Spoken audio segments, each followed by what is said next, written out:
Yan guys, ang pag-aabono ganyan po. Kada puno, makita nyo may mga puti-puti. Yan po ang pag-aabono. Yan po.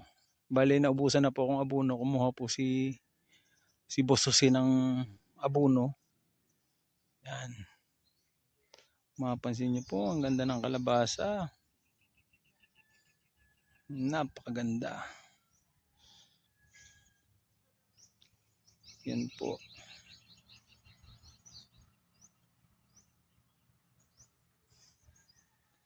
Kita nyo po, may mga buko na po. Tapos may ilan-ilan na pong magugulang. Yung una sigurong buko. Yan. Guys, ito ang aahon sa kahirapan ni Boss Jose. Yan. Bye bye guys. Thank you for watching.